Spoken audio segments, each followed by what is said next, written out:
Yeah, well, I guess they'll have to start fishing for something else. Well, if they don't resume the seal hunt in Calgary, what they're hoping would happen is that tourists could visit Calgary and get on a boat with the fishermen and go out to the ice floes and see the seals in their natural habitat. Would you consider ever doing that? Yes, I would. We're down here getting reaction to the fact that Canada is opening a university. Would you ever consider going to a university in Canada? It's our first one. Congratulations, Canada, on opening a university. Thanks very much. Best of luck with your degree. In Canada, because of the separatist movement, the French separatist movement in Canada, we've decided to allow Irish Canadians to vote. Do you think that's a good idea? Of course. Congratulations, Canada, for allowing the Irish to vote. Well, they're not allowed to vote as it stands right now in Quebec because of, it's Quebec and they're a very different place. Congratulations, Canada, for allowing the Irish to vote. Are you a professor here at Harvard? Professor, yes. Yes, here at Harvard. Yeah. Well, we're down here getting reaction to the fact that the Canadian government has decided to resume the Saskatchewan seal hunt. What do you think of that? Well, I think it's bad myself. Yeah, I'd like to see that stopped. Did you ever consider going to Regina and going on a fisherman's boat, traveling out to the ice floes and looking at a seal? I suppose that might be a nice vacation. So we might see you up there someday in Saskatchewan visiting the seals on the ice floes. Who knows? Good luck. Okay, good luck to you, sir. Thanks a lot. Teaching here at Harvard. That's right. Thank you.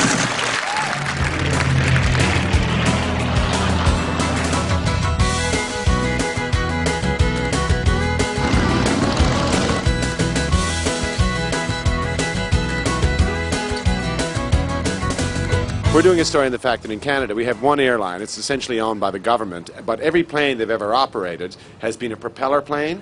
They've never had jets, and now in Canada they're thinking of getting jets. That's making a lot of Canadians nervous because they've never flown on one. Okay. Jets are a more quiet and comfortable ride. I'd always flown domestically inside of Canada, and you could see the propeller. Yes, yes. And when the propeller's going and all that... That makes you feel good. Yes. The jets have things that turn and... Yeah. for the different... When the engine does shut down, you can at least have it rotate, auto-rotate and all that. we don't even use them. You don't even... Well, no, maybe we do. Yeah, we do. You think we should just stick with the propellers? Absolutely. Congratulations, Canada, on getting a second area code. Well, see, in Canada, we're on a different clock. We've always been on a 20-hour clock, which is similar to the French. And now there's some discussion that we should finally get in line with the United States and move on a 24-hour clock. So it's not synchronized with the U.S.? No, because an hour of Canadian time actually has like 65 American minutes. So the problem is, you're an American, you come to Canada to visit, and then your bus leaves at 4:30, and then you show up for 4:30, and it's really leaving really on our clock 10 after 5. You know what I mean? Well, yeah, I do, and I think you should go with U.S. time. It would be very confusing. This is the first I've heard about it. I had no idea that Canada was on a 20-hour clock. But it's actually the same amount of time, but just our minutes are longer. Okay. By American standards. Well, I think it should be switched. Yeah. Canada, please move to the 24-hour clock. Who's the governor now? Thomas Vilsack. His name's Tom Vilsack. Tom Vilsack. He's a lawyer by trade, I believe? He's a lawyer. So he's an educated man? Yes, he is. Yeah. The man is very smart. If he needs to know it, he knows it.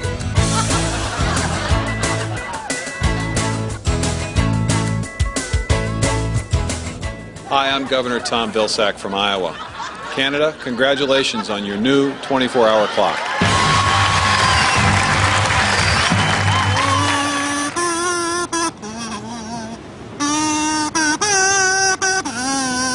Works better on high notes. Okay. You know? This one's not that good. You are tone deaf. I am. Because of its long history as the cheese capital of Canada, city officials are thinking of renaming the small town of Ottawa, but can't decide whether between Cheesetown or Cheddarville. That's good. I like that.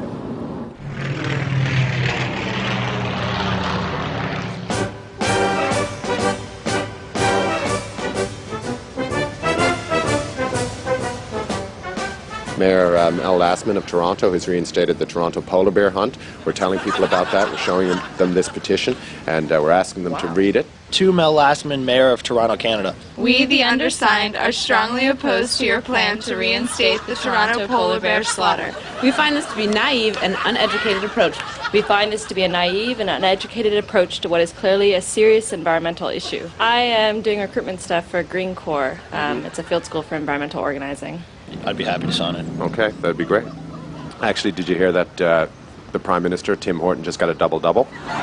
I don't know what a double-double is. That means he has support of both sides of the Congress in Canada. Wow. What are you studying? Politics. Oh, yeah? I'm studying political economy here at Princeton. And congratulations to Prime Minister Horton on his double-double. Thank you very much. Thank you. Best of luck. You're a professor here at Princeton? Yes, I am. That's fantastic. All right. To Mel Lastman, Mayor of Toronto, Canada. We, the undersigned, are strongly opposed to your plan to reinstate the Toronto polar bear slaughter. We find this to be a naive and uneducated approach to what is clearly a serious environmental issue. Thank you very much. All right. You want me to sign? Yes, please. So how long have you been a professor here at Princeton? Since 1960.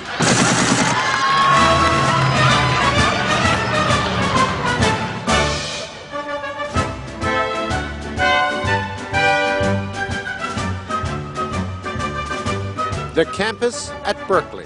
It all began here. The very name is synonymous with student revolution, free speech, and free thought. Students did not come here looking just for a piece of paper. They came here for one reason and one reason only: a higher education. Canada's new Prime Minister, Jean Chrétien, is one of the few black leaders in the G7. He's Canadian-African. I believe that diversity is very important, especially in government. Finally, the industrialized nations are getting to a point where they can elect a minority, and it's nice that it's happening in our own hemisphere. So you were happy to see him elected? Yes, I was. Canada just elected a new Prime Minister, and he happens to be of Chinese-Canadian descent. So his name is Jean Chrétien. Jean Chrétien? I think it's great. Yeah? Yeah. So you were happy to see when the recent G7 meeting, Jean Chrétien up there? Sure. I think it's a great progressive thing for Canada. So speaking as a political science student, I guess you're happy to see that Canada's Prime Minister is a Chinese-Canadian? Yeah, I hope that America follows with that. In Canada, we just built our longest suspension bridge. It's named after the Prime Minister, Peter Mann, so we call it the Peter Mann's Bridge. Lately, it seems that every week a special interest group is crawling up on the top of Peter Mann's Bridge and protesting. As a result, the government is thinking of making it illegal for anyone to go on top of Peter Mann's Bridge. What do you think? Do you think that we should make this illegal, or that's a legitimate form of protest? Actually, protest is the matrix for change. They do get a lot of attention. I mean, once, the first time a protester crawled up on the, Peter Mann's Bridge's head, it got a lot of attention. Definitely. I would say that that's why they're doing it. The government shouldn't be allowing people to get up on dangerous places like that, I would think. So basically, if you happened, if the world was a different place, you were born in Canada, and you were protesting, you could find yourself up on top of Peter Mann's Bridge? I'm scared of heights. I'm not likely to go on the top of Peter Mann's Bridge.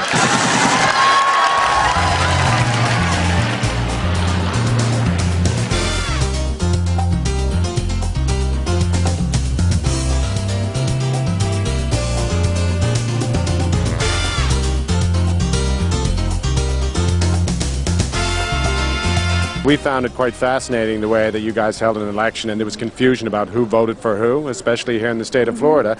And we're wondering if there's any discussion of adapting a Canadian system, like a prop style of voting. So it's the pine cone bark system, and if you're voting for the guy who's in power, you put a pine cone in the box. And if you're voting for the guy who's not in power, you put a piece of birch bark in the box.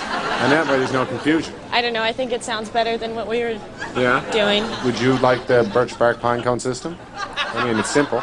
If that's the easiest thing to do, why not? Like all those pictures of people examining the vote to determine, well, you don't have to examine a pine cone and a birch bark. I agree. It might sound odd, but there's no confusion whatsoever who you're voting for. I think I just got married to that. We can do that here. In 30 years of democracy, we haven't had a single recount. Actually, it couldn't be any worse than Chads and Dimples and...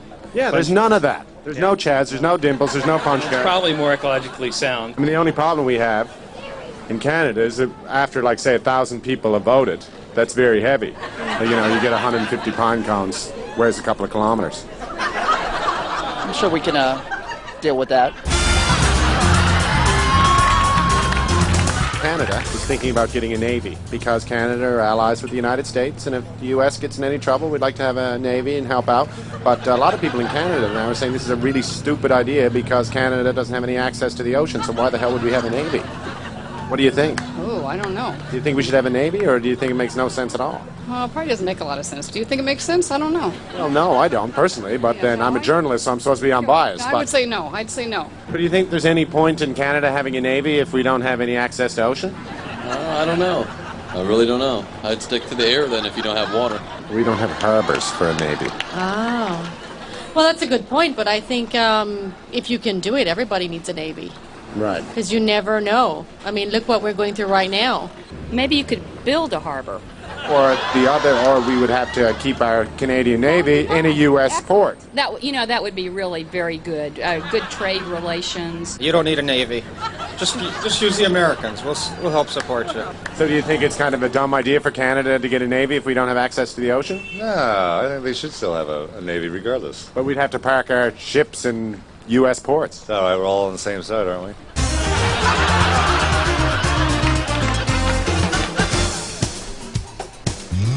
Have you heard about the Genome Project? Yes, I have. Yeah. Now, in Canada, students in Canada academically have always tested lower than students in the United States. And like when I was a student, this is something that we were always told to be ashamed of, and we were always striving to do as well as our American counterparts. Now, because of this Genome Project, these scientists are saying that 80% of Canadians are technically developmentally delayed. So basically, in the old days, they'd say retarded. In the old days. Now they say it's developmentally delayed. Now, the question is whether or not Canadians should be embarrassed about this or whether Canadians should just embrace it and celebrate it as part of their culture. I think it's something you should celebrate. Whatever you have is something that you should celebrate. You are what you are, and everybody should be able to make themselves into something fine. You can always find the good side of something that is not quite up to par. No, I think you should try to do something about it. Right. Try to improve would be the natural course. So do you think that if this is the facts, though, do you think we should celebrate it? Maybe it's the environment or from... So right, so it could just be the fact that we're Canadian and it's our environment makes us test as if we're slightly retarded. Seems to say that it's not the genes. Be happy with what you are. Okay, thanks very much. Congratulations on the success of Canada, a retarded people's history.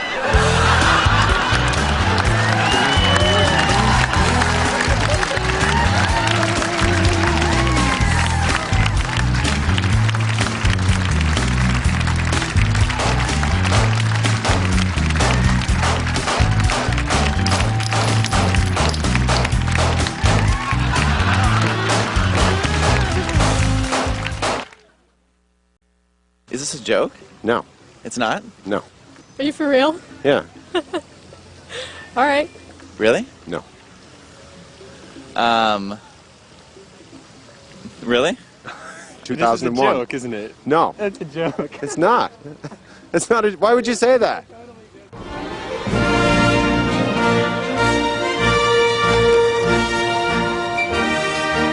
The big news story this week is that Chief Gordon Lightfoot, Canada's native chief, is reasserting his people's treaty rights to hunt rhinoceros in northern Saskatchewan. The question is, should Canada honor its treaty with Chief Gordon Lightfoot? I mean, we did sign the treaty about 150 years ago. Of course. I just don't think you should abuse it, right? And put an animal to extinction. Well, if it's a managed rhinoceros hunt, do you think it'd be okay? Yeah, I wouldn't have a problem with that. Well, if it's not going to deplete the herd, and if they're going to die and get stuck in streams like elk do out in Colorado, where I'm from, then kill them. I still say no. Yeah? Uh-huh. Save the rhinoceros? Yes, they're cute. As you know, in the States, they're going to bring back the dollar coin. Now, in Canada, we've had a dollar coin for about 7 years. About 2 years ago, we brought in a $2 coin, and now we're introducing a $5 coin. Our $1 coin is called the loonie. The $2 coin is called the toonie. Now we're about to introduce the $5 coin. It has a maple leaf on it and a wooden texture, so people have taken to calling this coin the Woody. Congratulations, Canada, on getting your first Woody.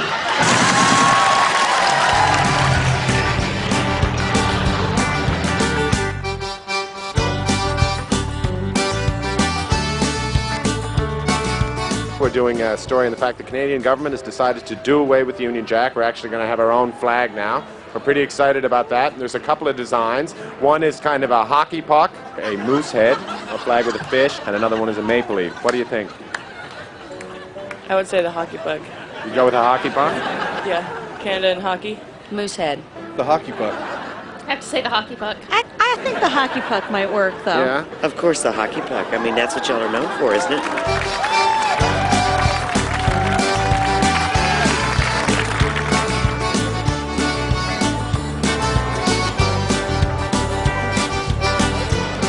Boy, here we are on location at NAPTI. Now this is where all the big TV companies come and they basically sell their TV shows and give away lots of food. If you look over here, you see a company called Cluster TV, and they got a full bar there, and the food is all free. You're watching Jean Chrétien on Bumbling Through What?